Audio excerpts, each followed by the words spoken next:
Student question, Bob Cliff is a debtor. Over the month of April, he made the following transactions, and we've got a series of transactions here, beginning with on the 1st of April, we've got an opening balance. On the 4th of April, a credit sale. 7th of April, we've received some money from the debtor. 14th of April, got another credit sale. And lastly, on the 22nd, we've got getting money and also allowing a discount.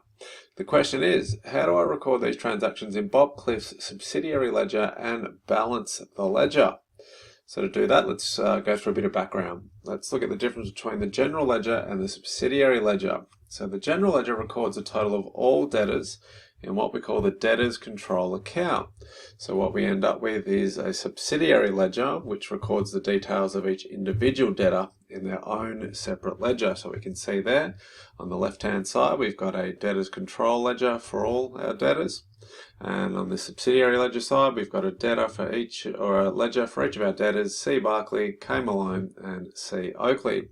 What's important to remember is that the balance of the general ledger must equal what's in the subsidiary ledgers, or all added together. So in this case, if we had an opening balance of $25,000 in debtors control, we need to make sure that equals $15,000 plus $7,000 plus $3,000. Then during each period, transactions occur and they get posted to the general ledger, and usually we can see there's one giant entry here for $100,000 representing sales and GST.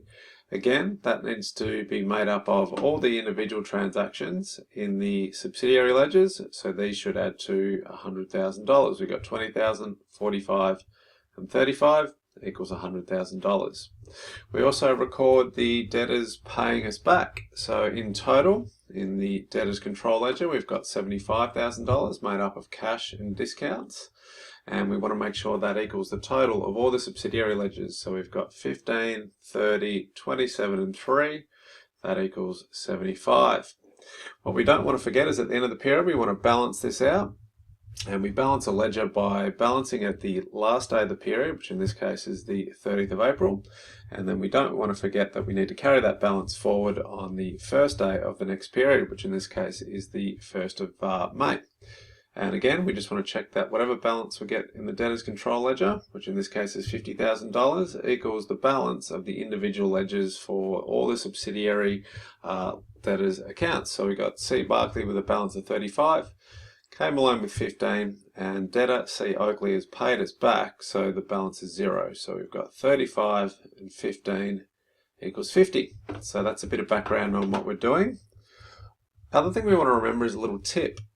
In the general ledger and the debtors control ledger, we always post transactions at the end of the period, and it's just one entry for all the transactions for that month. So in this case, we can see that's been posted on the 30th of April. That is different to the subsidiary ledgers, where we post all the transactions on the actual date they occur, and each one will be done individually. So we can see one giant debit on the last day of the period for all the sales and GST. But all those sales and GST transactions are recorded separately in the subsidiary ledger on the day they happened. Likewise, when we get money and give discounts to debtors, so we post one giant figure for all debtors in the debtors control account. That's made up of a series of individual transactions posted on their actual date in the subsidiary ledger. Now we know the background, we can go and do this question. So the first thing we need to remember is the rules of debits and credits. Both the debtors control account and the subsidiary ledger are both assets. So when they go up, it will be on the debit side, and when they go down, it will be on the credit side. Let's begin. Bob Cliff is a debtor. Over the month of April, he made the following transactions. On the 1st, his opening balance was $5,000. We'll have a new subsidiary ledger. We'll write his name up the top, Bob Cliff, and the first thing we'll start with is that's going to increase his opening, the opening balance will increase the ledger, so that's going to be a debit, and we'll write that on the first day of the period, which is the 1st of April. The next transaction that happened was on April the 4th, made a credit sale of $20,000 stock plus $2,000 GST. There's the ledger as it was the day before. On the 4th of April, we're going to increase his ledger because he's going to owe us more money for this sale. And it's going to go up $22,000. We're going to leave the reference blank here just until we can figure out what we need to write. Now to do that, just underneath, and you can do this on a scrap bit of paper when you're doing your own ledgers, we just need to figure out what's going to go on the credit side. So on the credit side, we'd have a $20,000 entry to sales, which is a revenue. And because we charge this debtor GST, his liability would go up by $2,000. So together we've got $20,000 and $2,000 equals $22,000. And that means our reference here needs to reference those two ledgers. So we've got sales / GST clearing, which you can abbreviate to GSTCL to save space and time. Next transaction, April the 7th, he paid us $15,000 owing. There's the ledger as it is at the moment. He's going to pay us back $15,000, so that will decrease the amount he owes us. So that's going to go on the credit side of his ledger.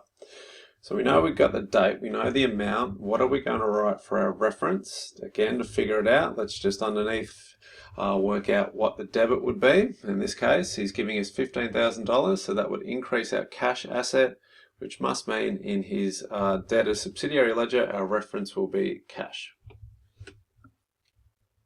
The next transaction is on the 14th, made a credit sale of $11,000. Now that includes GST. There's the ledger as it is. We'll increase it because it's a credit sale. It's going to go up $11,000. Why? What will our reference be?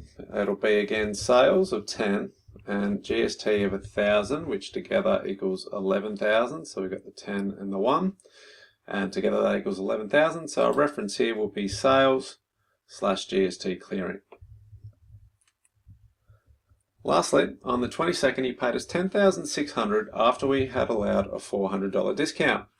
There's the ledger as it is. He's going to give us money and get a discount, so we offer that to debtors when they pay us back early. And that will decrease the amount he owes us, so that will be a credit entry. We'll put it there on the 22nd and we'll write $11,000. We just need to figure out our referencing. So the first thing we're going to do is we're going to get $10,600 of cash, so that'll be a debit. We're also going to give him a discount. When we give him a discount, that's what's called a discount expense, and expenses go up on the debit side. So together we've got $10,600 and $400, which together equals $11,000. So our reference here will be cash / discount expense. So just one little trick to look for is that when we do give a discount, we need to see that reference there. And when we don't give a discount, like on the 7th, we just need to write the word cash. That seems like the end of the question. What we always want to do though is prepare the ledger for the next period. In this case, what we're going to do is add up or figure out which side's the bigger side when we balance a ledger. And with a debtor, that's always going to be the debit side, and we'll write that total here. So if we add up 5, 22, and 11,000, we get 38. We'll write that over here, and then we'll subtract away 15,000 and 11,000, and we'll get a balance of 12,000. And then we don't forget, we always post that forward or carry that down, that balance, on the first day of the next period, on the 1st of May, for a balance of $12,000.